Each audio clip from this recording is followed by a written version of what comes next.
Caleb Plant has made it clear that if the opportunity presents itself, he's ready to take on Jermall Charlo next. That offer, however, hinges on what happens with his current rematch clause following his split decision loss to Armando Resendiz on Saturday night in Las Vegas. Plant's recent performance has fans questioning whether he still has what it takes to compete at the highest level. In his last 5 outings, he's only come out on top twice, and those wins weren't against elite competition. One was against Trevor McCumbee, a fighter who's spent most of his career on the fringes, and the other was a knockout over a 39-year-old Anthony Dirrell. These aren't exactly career-defining victories, and fans haven't hesitated to label Plant as washed, a harsh assessment, but one that's difficult to argue with when you look at the numbers. After the fight, Plant addressed the media with a tone that felt more like obligation than fire. He said he was more than willing to run it back with Resendiz,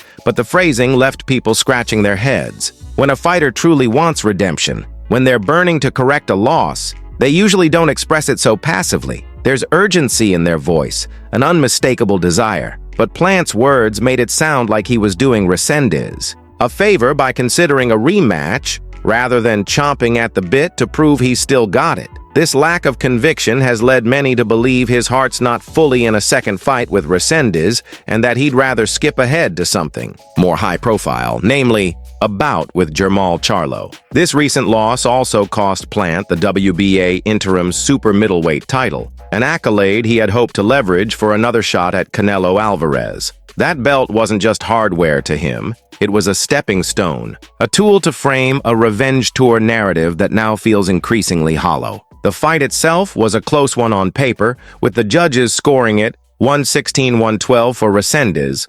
115-113 for Plant, and another 116-112 for Resendiz. But for many watching, the outcome didn't seem as debatable. Resendiz controlled the tempo for the majority of the fight, especially through the middle rounds where Plant looked tentative and at times completely out of sync.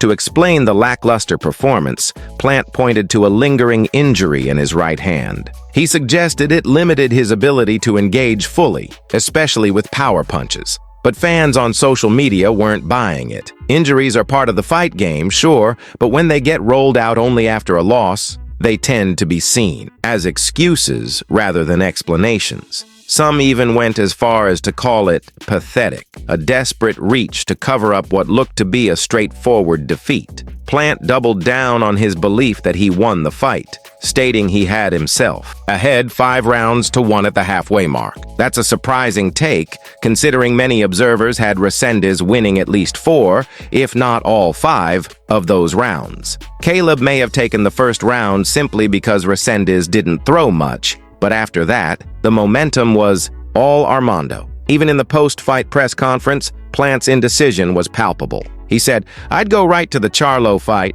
but we got a rematch clause. I'm more than willing to run it right back." That kind of statement doesn't scream confidence. It feels more like someone going through the motions, trying to keep options open rather than planting a flag in the ground. There's a sense that he's mentally checked out of a Resendiz rematch and is already envisioning a bigger, more lucrative matchup with Jermall Charlo. On the other side, Jermall Charlo took care of business in his own fight that night. He stopped Thomas Lamana in the 6th round, improving his record to 34-0 with 23 knockouts. When Plant was asked if he'd jump straight into a bout with Charlo if it came his way, he responded quickly and simply, "Yep, absolutely." That answer, unlike his earlier remarks, sounded decisive. He even added that he'd regroup with his team to figure out the next move, but emphasized he's not one to get discouraged easily. That kind of language paints a picture of a fighter who, despite setbacks, still sees himself as part of the big stage and isn't ready to fade away quietly. Still, from a promotional standpoint, this might not be the ideal time for a Plant versus Charlo fight. With Caleb coming off a loss, the momentum just isn't there. The buzz, the hype, those are elements you can't force. And right now, Plant doesn't have much of either. A fight with Charlo under these circumstances could end up feeling more like damage control than a pay-per-view event. Plant tried to explain his performance by pointing out the strategies he employed in the ring. He said he was working his jab, using the full ring, changing angles and throwing in feints. According to him, he was executing the game plan well, except for his right hand, which he claims was bothering him and prevented him from doing more. That comment reignited the injury narrative, and again, fans weren't having it. In boxing, excuses don't travel far without proof. If he really wants people to believe the injury played a major role, he's going to need something tangible. X-rays, medical records, anything beyond just words. As the conversation continued, Plant started to sound increasingly out of touch with how the fight actually played out. "I feel like I won the first 5 of the 6, he said, clearly contradicting the general consensus. Then he added that he felt he could have edged out 2 more rounds later in the fight, giving himself a 7-5 win. But that perspective is hard to reconcile with what most people saw. Many had Resendiz winning 9 rounds, with some arguing the gap was even wider. It wasn't just a close loss. It looked like a fight in which Plant was outclassed. He wrapped things up by saying, "Sometimes that's the way the cookie crumbles," a phrase that comes off more like resignation than defiance. It's the kind of thing you say when you're trying to minimize the sting of a loss rather than confront it head-on. It's also a far cry from the fire you'd expect from someone aiming to reclaim his place in the spotlight. There was no real urgency in his tone, no spark suggesting he's eager to jump back in the ring and fix what went wrong.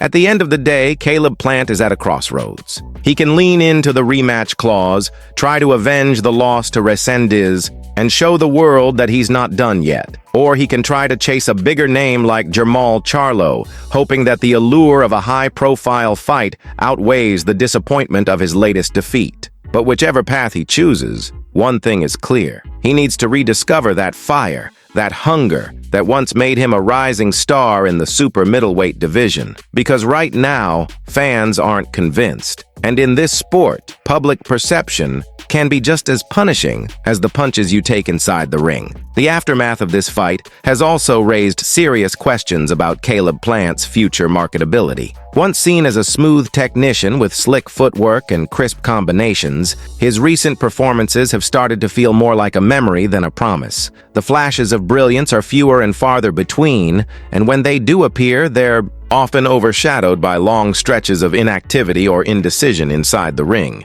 In a sport that thrives on momentum and spectacle, Plant is in danger of becoming an afterthought, a fighter still living off the shine of a competitive loss to Canelo Alvarez and a few highlight reel moments rather than a consistent run of dominance. That loss to Canelo, once framed as a respectable defeat against one of the sport's pound-for-pound kings, now looks less like a stepping stone and more like the beginning of a downward trend. Since then, Plant hasn't been able to string together wins that would cement his place among the elite. The Dirrell knockout was supposed to be his rebound moment, but with Dirrell nearing 40 and clearly past his prime, it didn't carry the weight Plant needed. Worse, the manner in which he lost to David Benavidez afterward, fading late and being outworked, fed into the narrative that when faced with pressure and durability, Plant struggles to hold up. There's also a mental component that seems to be gnawing at Plant. Once known for his supreme confidence and ice-cold demeanor,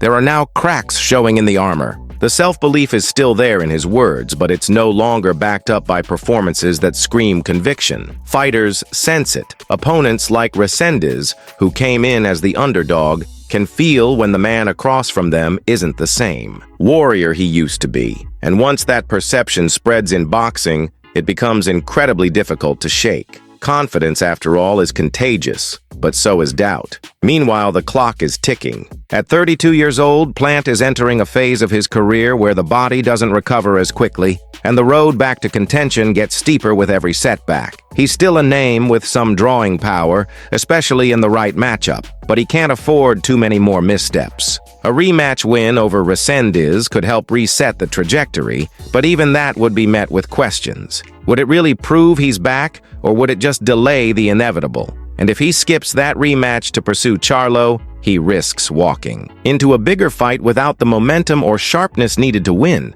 To make matters even more complicated, the super middleweight division is heating up. Fighters like David Morrell, David Benavidez, and of course Canelo Alvarez continue to solidify their status near the top, while hungry contenders like Diego Pacheco and Christian Mbili are starting to emerge. There's no room for stagnation. If Plant doesn't act decisively, and more importantly, perform decisively, he could quickly find himself on the outside looking in. Whether it's Resendiz,